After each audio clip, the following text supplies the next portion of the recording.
Қайырлы күн. Бүгін сіздермен жұмсақ болып шығатын тоқаштар дайындайтын боламыз. Менімен бірге жасап, үй-іштеріңізді қуантыңыздар. Ең алдымен ыдысымызға 250 мг жылы сүтімізді, 10 грамм дрож, 2 ас қасық қантымызды салып, жақсылап араластырып, бетін жауып, жылы жерге жарты сағатқа қойып қоямыз. Жарты сағаттан кейін апарамыз осылай көтеріледі. Оған 2 жұмыртқа және де 2 ас қасық қант салып,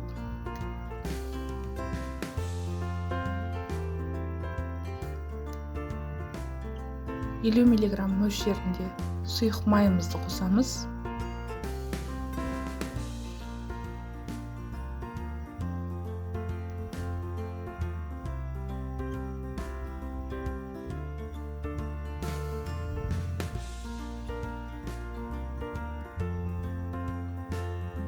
Және де 1 шай қасық тұзымызды қосып, массаны жақсылап араластырып, үстіне ұн саламыз. 500 грамм мөлшерінде ұн саласыздар, оны 2-ге бөлесіздер. 250 грамм салып алып, араластырып алдым. Және де тағы да 250 грамм үстіне саламыз.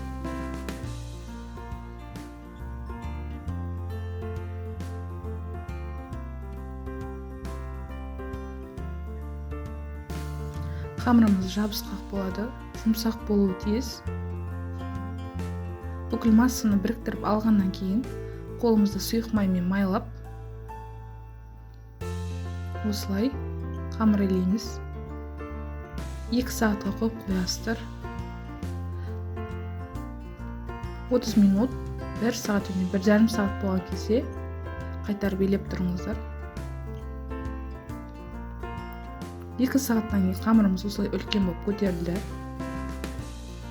Оны бірдей 9 бөлікке бөліп алдым. Және де бетін жауып, жарты сағатқа қалдырдым. Жарты сағаттан кейін алып, таза қайшымыздың көмегімен ортасын осылай кесіп шығасыздар. Кесілген жерге сары май саламыз.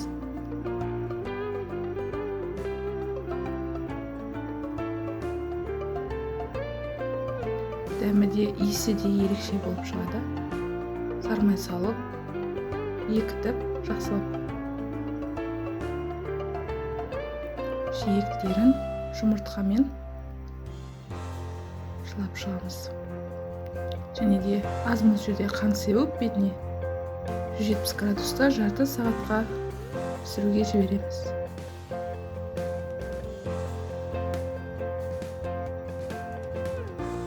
Ас болсын.